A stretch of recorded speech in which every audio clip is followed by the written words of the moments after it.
Before we start today's video, I just want to let you know, you can get your free ebook today.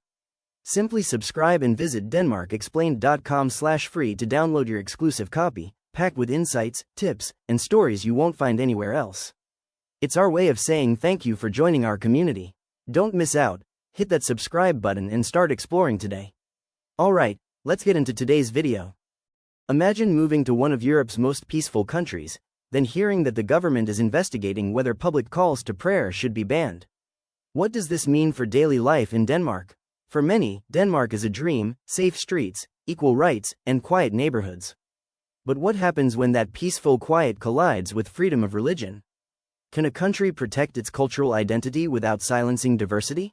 That's the real question behind Denmark's new investigation into banning public calls to prayer. Before we continue, consider helping us out by hitting like, subscribe, and share this video.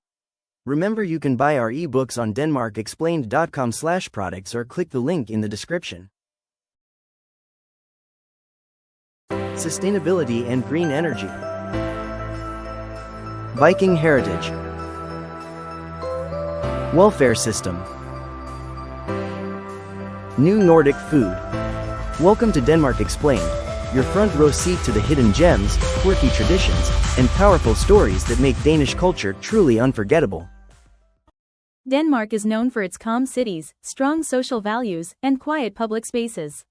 But recently, one topic has sparked renewed debate. The government has reopened an investigation into whether public calls to prayer should be banned. This study actually began back in 2020 but was put on hold after national elections.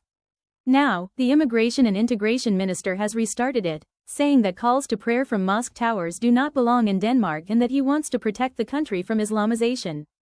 That's a strong statement, and it raises big questions about identity, freedom, and integration. The ministry hasn't set a timeline for when the investigation will finish, leaving many wondering what happens next. Some people see this as a step toward maintaining the traditional quiet of Danish neighborhoods, while others view it as a challenge to freedom of religion.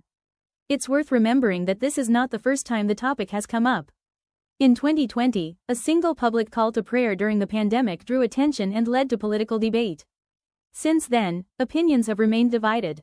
The study will now look into whether a ban could legally be implemented without discriminating against any one religion, something that's not simple under constitutional protections. Later in this video, we'll look at how other European countries handle similar situations and what that might mean for newcomers. But for now, consider this. How does a country balance respect for tradition with the right to express faith publicly? That balance, between identity and inclusion, is what this investigation is really about. Now that you know what the investigation is about, let's loop into why this issue is surfacing now, and why it matters for society and newcomers alike. When people think of Denmark, they often imagine calm streets, peaceful parks, and a strong sense of community. That calmness isn't accidental. It's part of a deeply rooted cultural value built on balance and social order. But this very idea is now being tested by the renewed discussion over calls to prayer in public spaces. The debate first started in 2020, when several political voices said that public loudspeaker calls were not part of Danish tradition.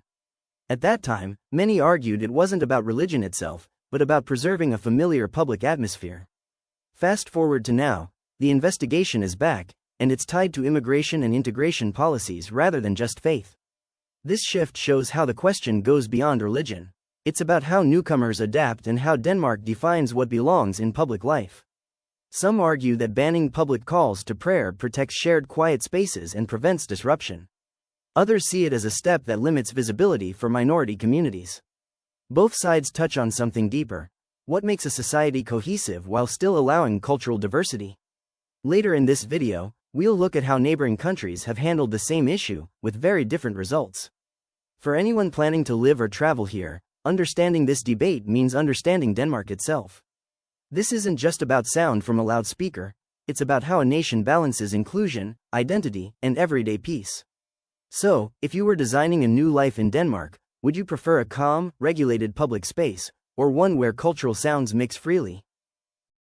Would you prefer a Denmark where public religious expressions are visibly prominent, or one where they are regulated to maintain a uniform public soundscape? Option A. I prefer the regulated, predictable public space. Option B. I prefer public religious expression to be visible and audible.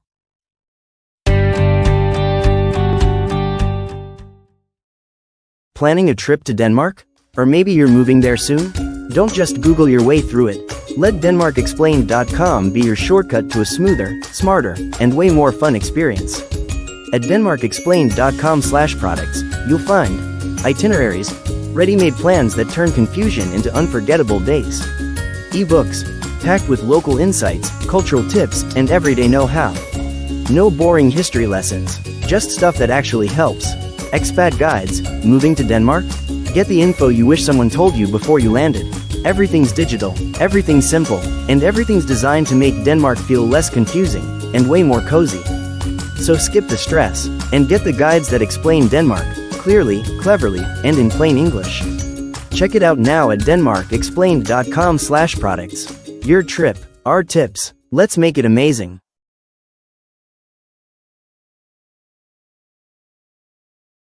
If you're enjoying this video, then consider to help us out, and hit like, subscribe, and share this video.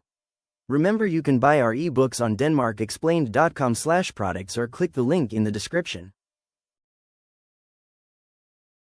Next, let's explore how this debate might affect everyday life for someone moving to or visiting Denmark, so you can anticipate what to expect and feel comfortable in your surroundings. Let's look at what this investigation could actually mean for daily life.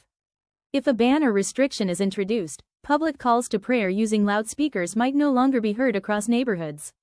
For most residents, that would simply maintain the quiet soundscape they already know. But for newcomers or visitors used to hearing public religious calls elsewhere, it could feel unfamiliar, maybe even too quiet. That difference says a lot about how Denmark shapes its public life. Here, public spaces are designed to be calm and predictable.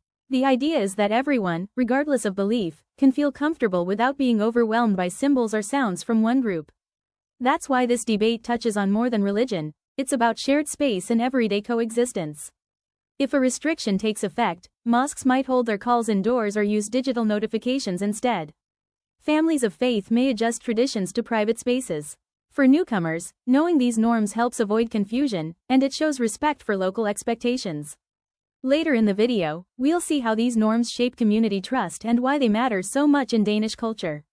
Still, the question remains, how does a society protect both freedom of belief and public peace? Some say regulation ensures equality in shared areas. Others believe it reduces visibility for minorities.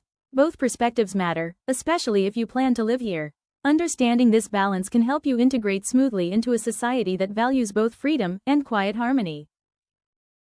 Finally, let's place this in context. How does Denmark's approach compare internationally, and what does it mean for future developments?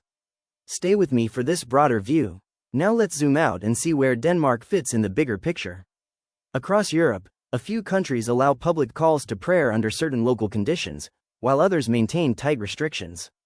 Denmark leans toward the cautious side, emphasizing calm, neutrality, and shared order in public life. But turning that principle into law isn't simple. Any regulation here must remain neutral and apply to all religions equally, which makes the legal process both sensitive and slow. There's no set timeline yet for when the investigation will finish, so for now, daily life remains unchanged. Still, this discussion is shaping the country's long-term direction, not just about sound, but about what kind of diversity is visible in public. Local councils could end up playing a big role in deciding what's allowed where, and that variation might make some cities stricter than others. Some citizens support the idea, saying it protects national identity and social calm. Others argue it risks excluding religious minorities and limiting expression. Both sides agree on one thing.